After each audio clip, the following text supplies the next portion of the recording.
this is not a warning to people who want to start their business, but it's definitely a message, a very important message. You mean?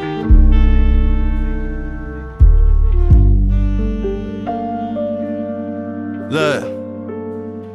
Ain't had to tell them I'm the truth, I think they knew it. Don't like to talk about the shit, I like to do it. So while these other hungry going through it, you see me thumbing through these hundreds, getting to it.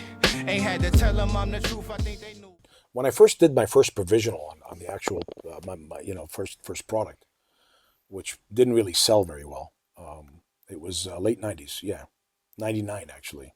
First product, Yeah. and that was dirty work was in your dad's factory, and then like the development. I was still working for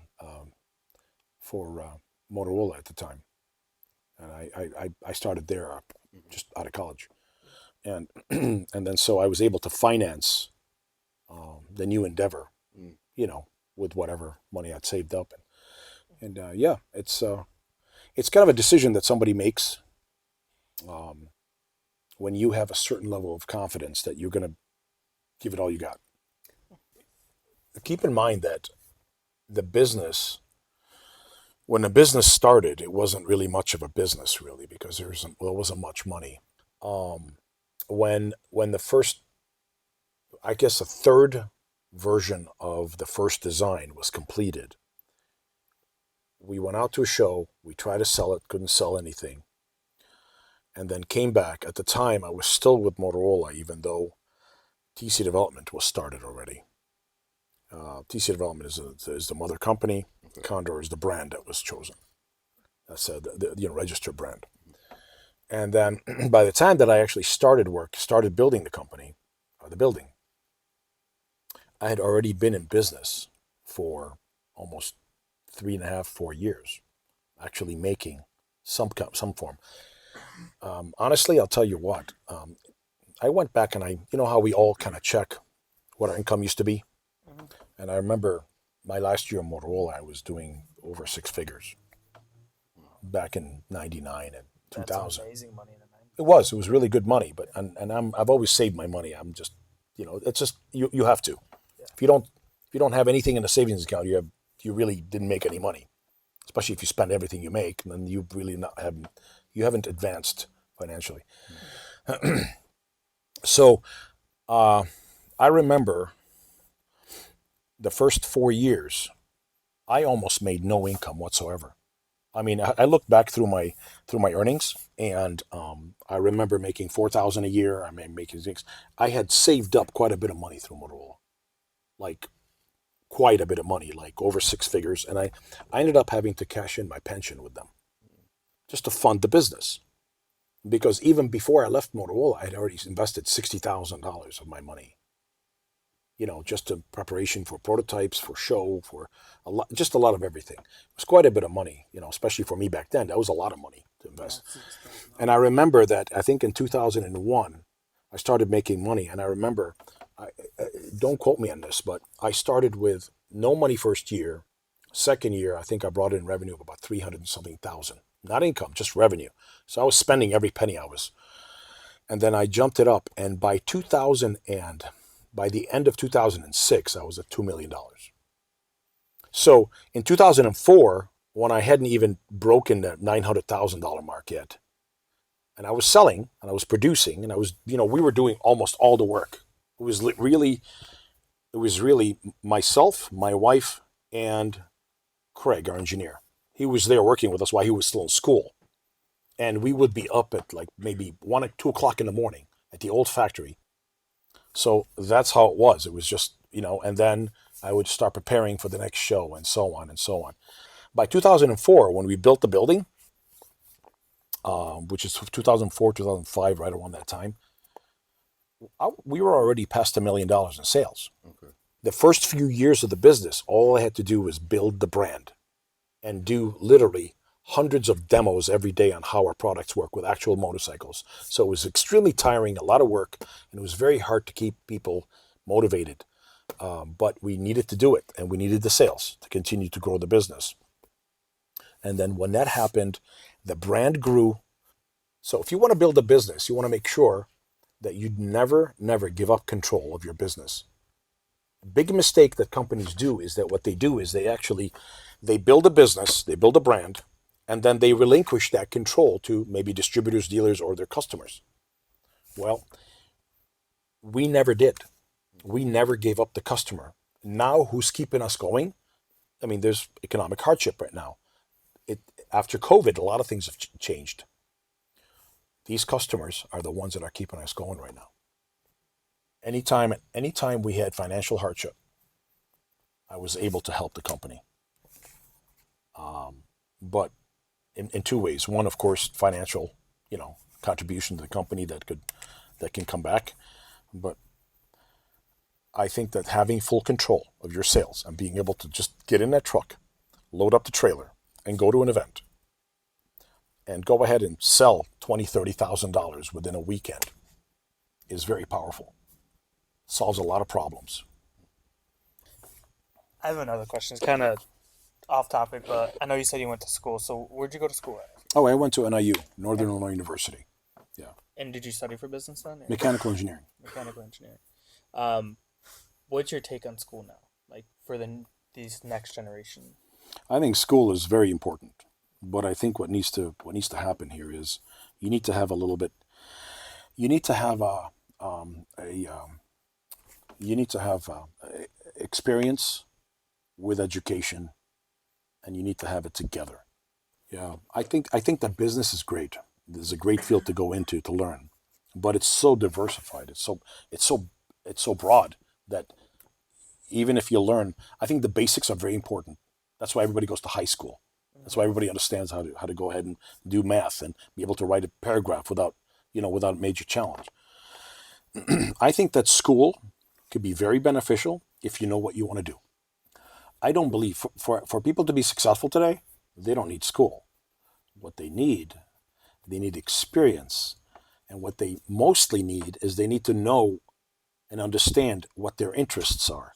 And if they don't try things, they'll never find out what they love. They'll never find out what they'll excel in. So school is great, education is great, but this is full of education.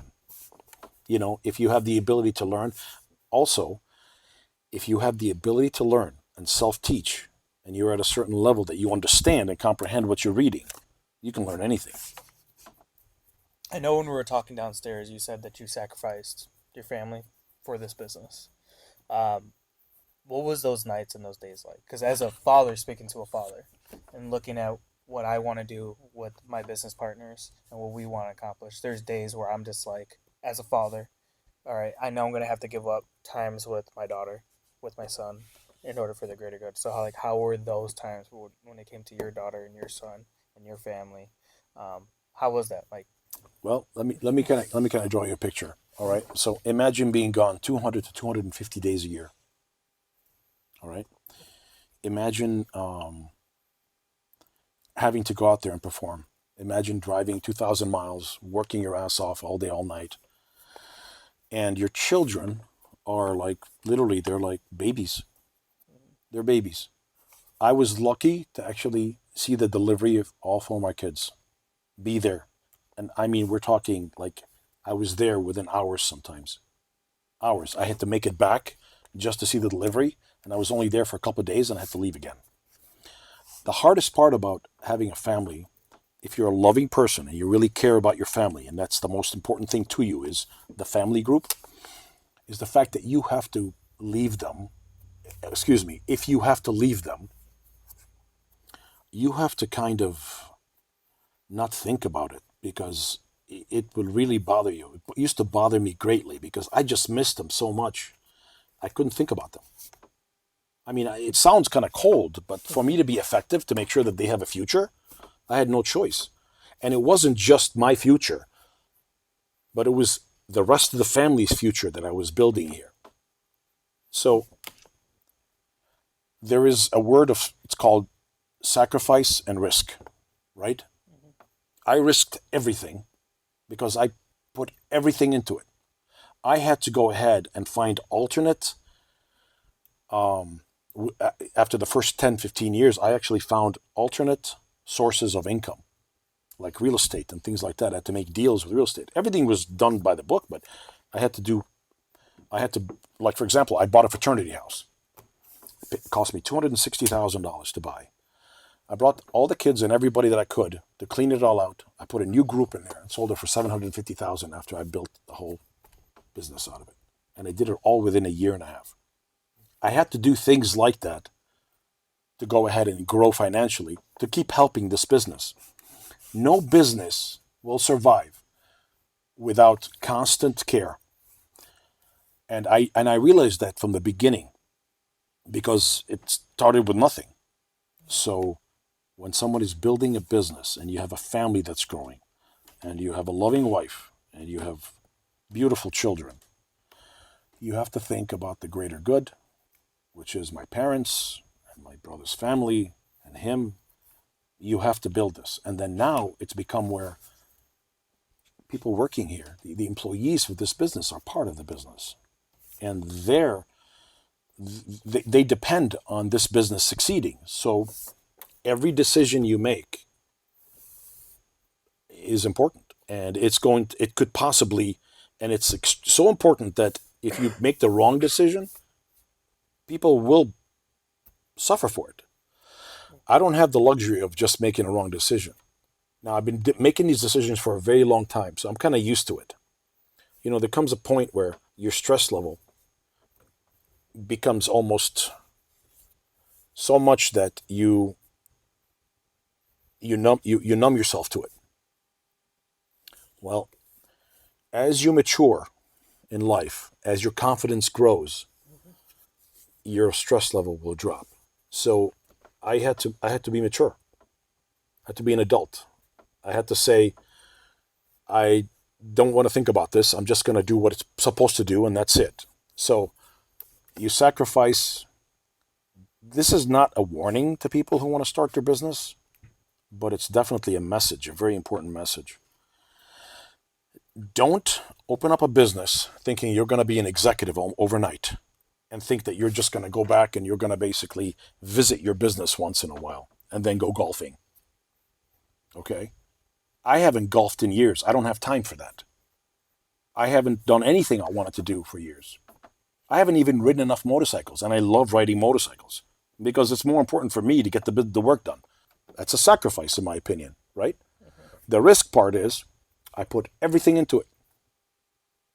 Fortunately, I have a good family, and they were behind me the whole way, and I didn't have to worry.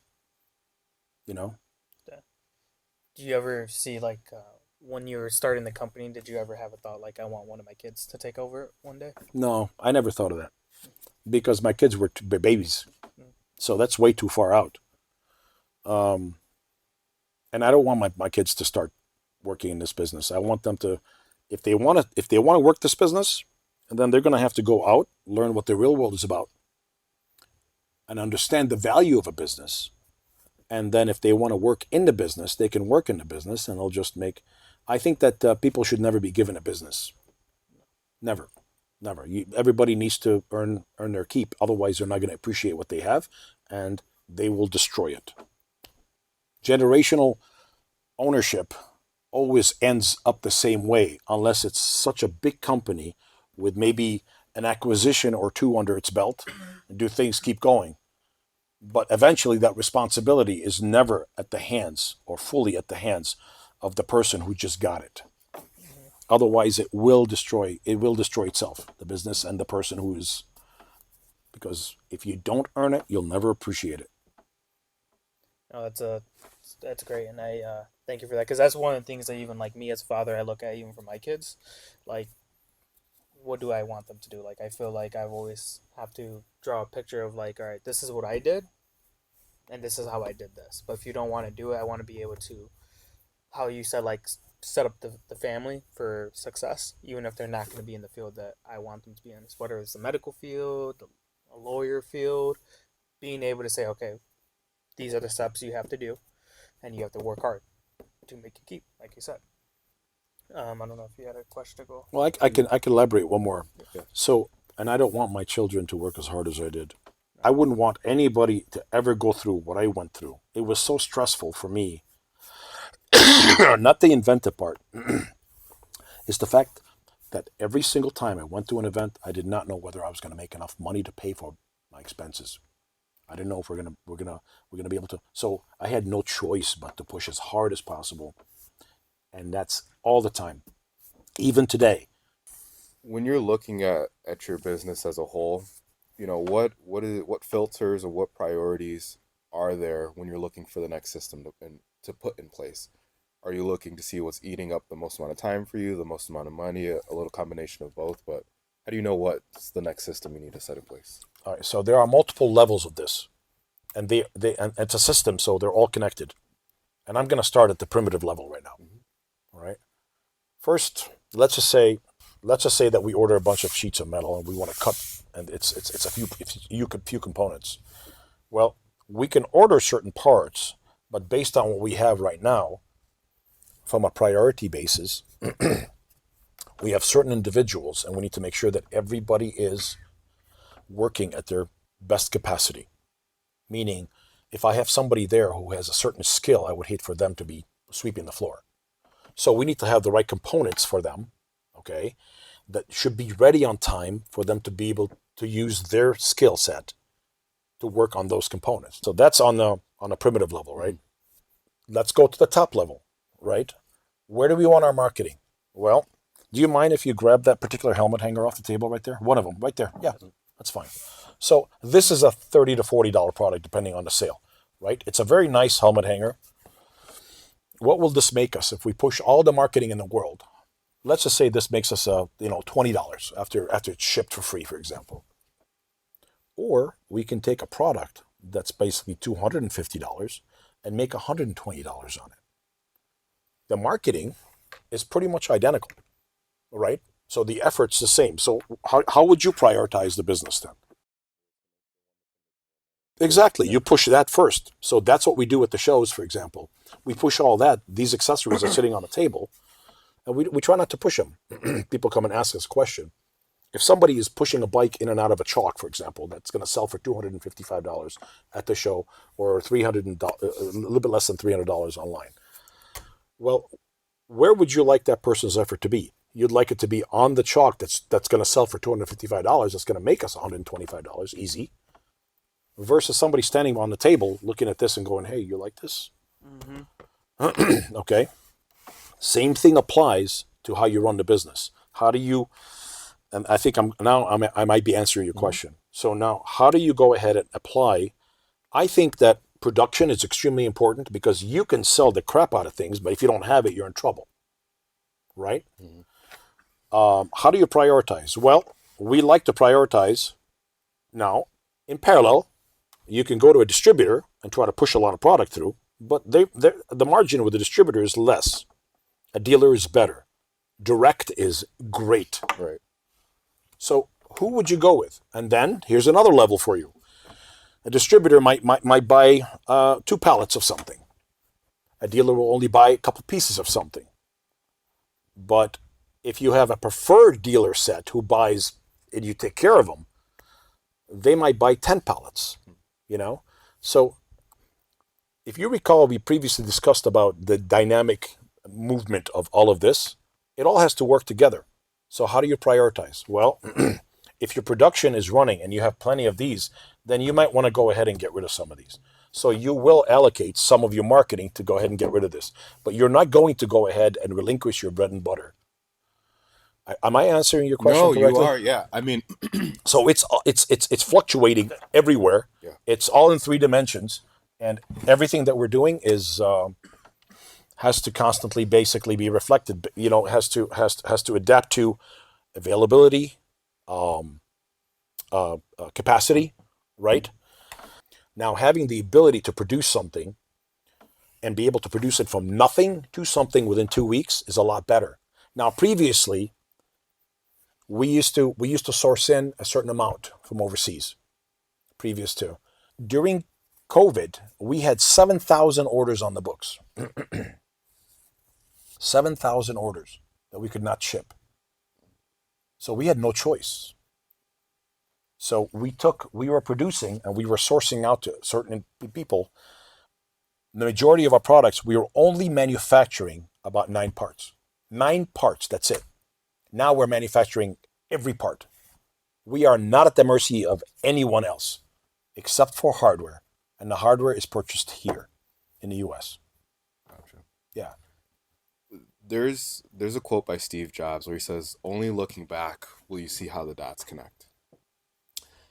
You mentioned both of your father and grandfather were into like machine building. You had mentioned, which I actually want to hear more about. You raced motorcycles for a while, and then obviously you now own Condor. Hearing that quote, I guess what is your perspective on it in relation to your life and how you've grown up from where you started to where you're at right now? Oh, well, I think that I've always been spatial. I've always liked to see things. I've always wanted to be the hero who solves the problem, right? I think every guy is, Yeah. right? You want to be the hero. You want to be the man who's yeah. So no different than you guys, you know. I just I have a very very specific interest, and I think thought about it long enough, and I've read enough magazines and books about it, and I acquired the knowledge to engineer things. Right, that's something you have to acquire and learn, and then I just kind of put it all together, and it's taken a long time. You know, I always envisioned, even in high school, I used to envision coming up with a solution and finally having a product. I don't know why, but it was always on the back of my mind. And I I don't know how it finally came together, but I think having the experience over the years kind of put it together, and having the need for a specific product. Here's an interesting story. All right, Yeah. so I didn't think about locking a motorcycle down without tying the front end, which we do all the time, until I almost had an accident on a racetrack, and I had to rebuild my front end overnight to keep racing the next day. So I needed a system that can hold something up without overloading the suspension and be able to hold it very rigid, and that's how a lot of the designs came about. It's actually, the whole process is very easy. It's very simple. As far as what, making that? Nope, as Oh. far as being in business. Oh, okay. Very simple. You've got to really care. Okay, the ingredients that you've got to really care about it. Second, you have to have a purpose. Why are you building this business? If it's just for money, forget about it. You're not gonna succeed if you're just looking for money, because what happens is if you're just focusing on the money, you're gonna forget the humanity of the whole thing, and it'll never work. Right? We're not robots. Right. We don't have robots working for us, and so your customers are human. You have to care. You have to really care about people. You have to care about anything and everything you do, and you have to have a conscience. If you don't have a conscience, your business is temporary and you'll never succeed. What does a conscience do for you? Well, it actually forces you to give them a better product. Otherwise, you feel bad. Right. Why would you want it? It's almost like you're taking advantage of someone. You're taking their money, giving them a mediocre product. That's dishonest, I think. Yeah. So that's a conscience. You have to care enough not to have a good, clean conscience, and you can't. And the money will come if you work hard enough. The money will just come, and you can't be afraid. Of course, you have to be smart, but you can't be afraid to spend your money on something important. Okay, it's one thing to go ahead and go to, I don't know. I mean, I like Starbucks actually. It's pretty good coffee, and it doesn't hurt my stomach like other places. But don't be afraid to give yourself the tools that you need. Don't be afraid to go ahead. Like we needed a truck. I just went out and bought a truck, brand new truck. At the time, brand new trailer, and I paid for it myself. I wasn't afraid because I knew that I needed the tools to make it to the shows. Yeah. I went ahead and I ordered a CNC machine, and then when I finally decided I've had enough with buying parts from anybody else, wanted to make all my parts, I just took a good sized loan, bought equipment. I did my homework. I knew exactly what I needed, and you can't be afraid. You have to be courageous. You have to be kind. You have to be considerate. You have to be a lot of good things. Okay, there are a lot of people out there who just have shady businesses, but there are a lot of great people out there who have fantastic businesses, who mean well, who help people, you know. And so I think it's very important you distinguish the two from each other, and you make sure you separate them completely, and you decide where you want to belong. And if you want to succeed, you're going to belong to the good side. I did it because I wanted my family, I wanted my brother's family, and I wanted my parents to be comfortable, because they had basically they were challenged all their life financially. And when this whole thing started, my parents got paid before I did, and I made sure they were okay. And it was the happiest day ever for me, because I actually did something that makes me proud. Not building this business, but did something that was important. So you have to have a good reason for all of it, you know. And if it's your child, if it's your wife, that's perfect. That's a great reason.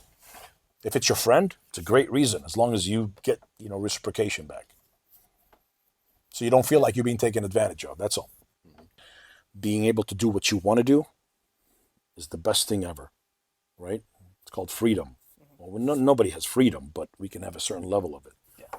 But I think if I'm not productive, I'm probably going to be my worst enemy. So I have to do something. But if money was never the issue ever again, like for anyone you care about going Right. forward, like your kids are taken care of, Right. bills are taken care of for the foreseeable future for the next generations. Right. How would you spend the rest of your days on this Well, earth?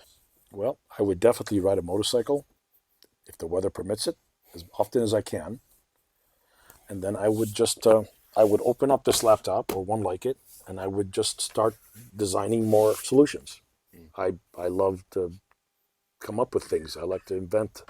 I like to solve challenging problems. And then keep in mind, the best part about it is the fact that whenever you create a solution, you create other obstacles within that, because systems can be complicated, right? Yeah. I think I would do that. I would spend more time with my children, because I missed out on a lot of time with them, even though now they're in college and they're moving away, but I would definitely make it a point. But this would come with me, and I would still do design work. What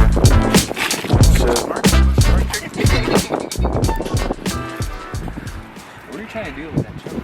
I wasn't trying to choke you. I was trying to choke you even, bro. You're so fucking gay, dude. Your nipples are hard. No, my nipples are gonna be hard too. I'm not gonna lie. Oh shit. It's okay. Josh covered up like a lactating mom. You're talking about my nipples. Shit. Dude, I don't know about you guys, but my knees have been hurting. From what? I don't know, bro. I've been retired for a while now.